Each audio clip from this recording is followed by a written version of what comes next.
Hello and welcome to Leadership and Neurodiversity. This is the February 15th, 2024 edition. And tonight we're going to do something a little bit different. I'm going to be talking about some observations I saw on LinkedIn, and I'm going to talk about an article that I read in the Washington Post, and it was thanks to one of my classmates at Indiana Tech. I'll go into that as we go along. Anyway, here's the standard introduction. Leadership and Neurodiversity is my own project, which will culminate in my dissertation defense at the Indiana Institute of Technology in what is expected to be late 2026 or early 2027. The opinions in these videos are my own and are open to debate. I am planning on creating bi-weekly videos in the first half of this year and monthly thereafter. Well, we're going to do a summer hiatus unless circumstances change. And this is very important. There will be no attempts at monetization or SEO as I create these videos slowly to improve my presentation skills. Any attempt to contact me regarding monetization, SEO, marketing, or any attempt to sell a product or service will be blocked and deleted without response or consideration. This especially holds true for those alleged YouTube experts who have tried to contact me. Let me be real simple. Don't waste your time or mine unless you're going to talk about leadership and neurodiversity. I'm dead serious. So here's the agenda. There's some changes to the video schedule. There's some observations on LinkedIn pieces, and there's a Washington Post piece that I'm going to talk about. I got an announcement coming up about a podcast. And I'm going to do a summary, and then what's on the next video. And here's the changes in video schedule. The April 18th video that I had planned is canceled, as I'm going to be making my second presentation on either April 17th or 19th. I think it's going to be the 19th at 7 p.m. This is going to be in collaboration with upnotch.com, which is a peer mentoring site that has a growing neurodiversity community. And as I said, I'm going to present at 7. It's probably going to be on the 19th of April. It's a Friday night, so the link will be publicly available. Come on out and check us out. We're also going to do some speed mentoring for an hour. It's pretty cool. And there's going to be a second video in June for Autism Pride Day on June 18th, and then there's going to be a summer hiatus. No videos in July or August. And I'm probably not going to be coming back till mid-September. That's just to give me a break. I just want to settle in, figure out get some ideas together, probably come up with some more topics. So here's the presentation with upnotch.com, and this is going to be different from the first one that I did, which is available on the channel.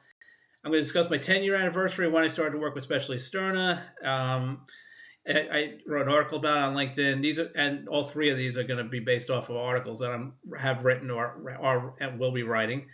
The second is going to be a discussion of what a true celebration of neurodiversity could look like. That's going to come out. The article related to that's going to come out next month. And then dispelling some of the stereotypes neurodivergent people face. This is important. I think that we face so many different stereotypes that's not even funny. And I really want to start. And the article I'm writing for Autism Appreciation Day and Autism Appreciation Month is going to be based on autistic people by itself, but the presentation is going to focus more on neurodivergent people as a whole. So here's a podcast announcement, and I've been asked to appear on the Gifted Child Messy Adult podcast, which is run by Jessica and Ellie Michaels, and time and date are to be determined. They expect a 45-minute discussion of my career research goals, and what will likely happen is the podcast is going to be recorded in advance with a later release date. However, I'm going to publicize it on LinkedIn when it debuts. I'll keep you posted on that.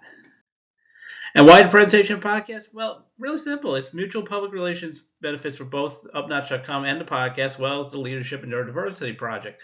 I've got a website opening up next month. Got a presentation coming. I got these videos coming up. Got articles writing. It's all good.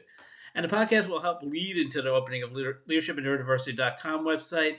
And that's tentatively scheduled for the 18th, the 20th, or 21st. I'm going to go with the 21st right now. I think that's the best way to do it. Make sure we have it set up. And the upnotch.com presentation will hopefully help build a community as well as promote the project. So it's a mutually beneficial project. So let's talk about some of these observations I made on LinkedIn. And I read 4 items that appeared on LinkedIn and the Washington Post I thought would be helpful in the project. First came from Becca Laurie Hector, a prominent voice on LinkedIn for both the neurodivergent community and the disabled community. She's considered one of the top voices, highly respect her. And the observation of this piece involves a study by Aludo, which included both the United States and United Kingdom observations, which found that while neurodivergent people tend to have a strong set of skills, however, more than half indicated they would leave if their conditions weren't valued. 51% as a matter of fact. Keep that in mind as we go along. And this shouldn't come as a surprise since part of the stereotypes we face, we can spot patterns, have excellent math skills, and we're overlooked for promotions. And the big surprise to me was only 51% said they would leave if they felt the conditions were not supported and they were not valued. And the surprise is that this represents the part of the community that's comfortable enough to say anything about it. Guess what, folks? It's much higher. There's no doubt about that. I think the truth is almost all neurodivergent people would probably leave. It would be like any neurotypical person. They would leave if they were not valued. Absolutely.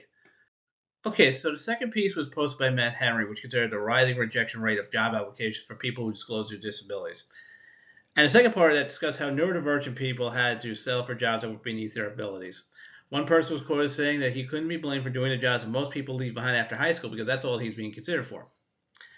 And this really brought home the reason for this project. And it's not right that people are not being properly matched with appropriate work. The education and vocation disconnect, I've discussed it before, and this is a perfect example. I think it's kind of sad and unfortunate that a lot of people are being denied opportunities for advancement because of that. I hope to change that. One of the things I've started asking is really simple. And I refer to my own credentials for this. Would a neurotypical person with 2 master's degrees and is halfway through a PhD program be anywhere below senior management? And the answer is obviously no. I think that's unfortunate. It's unfair.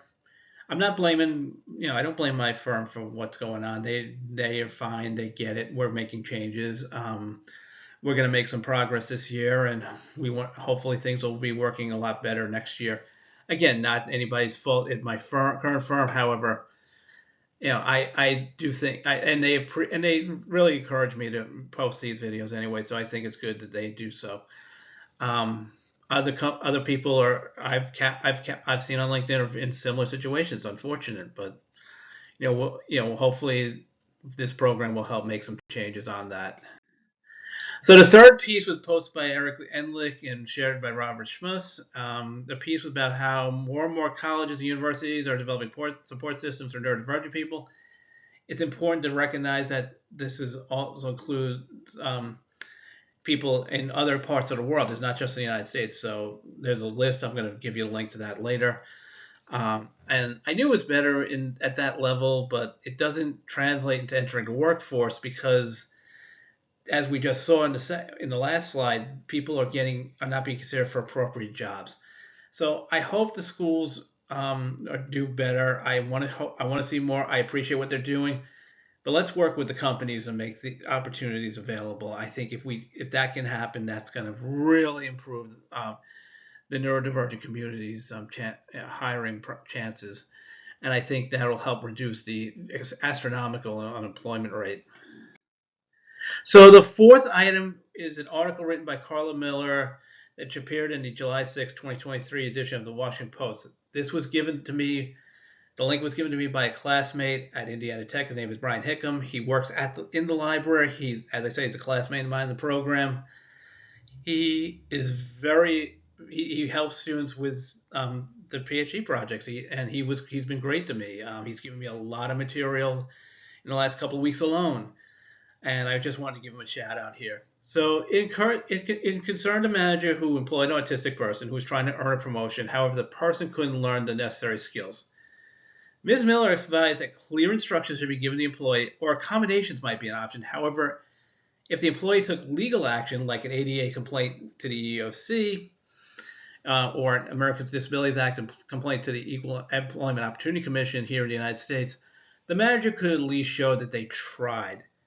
Now, I agree with this answer since clear language is important. However, it can also be held against you if you use the wrong words.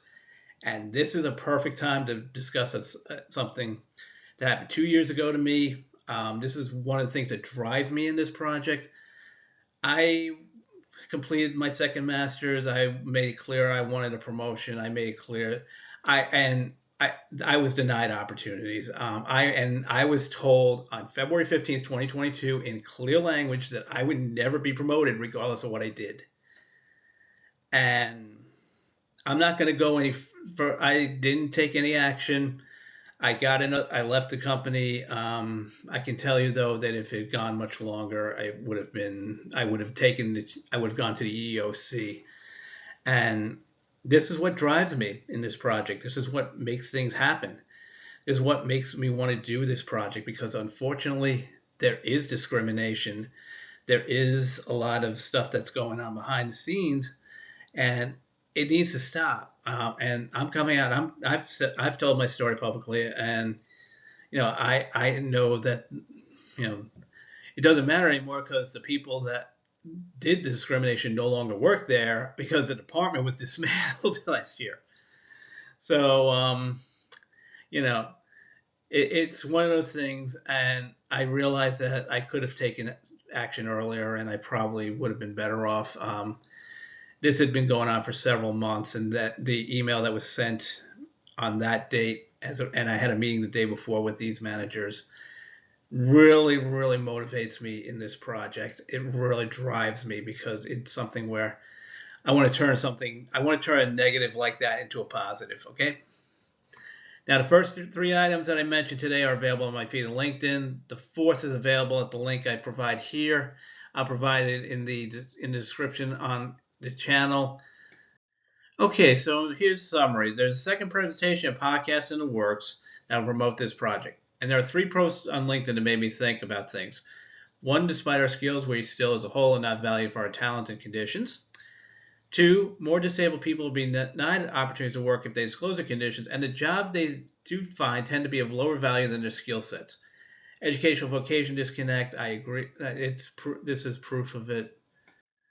And 3rd, despite the difficulty of the community facing the workforce, more and more colleges and universities are providing support systems of one form or another. Now, I'm providing a list to the link. It includes schools in Canada and Ireland. I think this is great. I'm sure other countries have schools like that do this as well. And these 3 projects justify the existence of the project, in my opinion. And finally, this is the 4th item, and I think this is the biggest one coming out. It's clear language is mandatory when working with neurodivergent people. However, the wrong words can cause legal difficulty. Think about what I said earlier about my situation, what happened 2 years ago today. And, I think you'll understand what I'm thinking here. So thank you. Thank you for watching the video. Be sure to check out the other videos on Leadership and Neurodiversity YouTube channel. Become a subscriber if you like. I don't mind one way or the other. My link to my LinkedIn profile is here, and note that I'm only going to respond to legitimate inquiries about this project, which includes potential public speaking or podcast events. Don't waste my time with marketing. Don't waste my time with SEO. Don't waste my time with YouTube garbage. You're not a YouTube expert. Who do you think you're fooling? And this channel will never seek money, as the message is more important than financial gain. Hey, if I thought about this, if I wanted to do memberships, let's say, on the channel, I would have everybody. I would show you how to use a VPN and use Argentine pesos, which would mean that membership would be about 5 cents a month. Because again, it's not about money; it's about financial gain. That's the important thing. So thank you again. Next video is going to be planned to be released on February 29th. It's going to be a wind down video about my current class and the preparations for the Neurodiversity Celebration Week, which will include both the video and an article and the opening of my website. Actually, the article will not be posted on LinkedIn. It'll be posted on my website and linked to on LinkedIn. So thank you very much for watching. Hope to see you next time.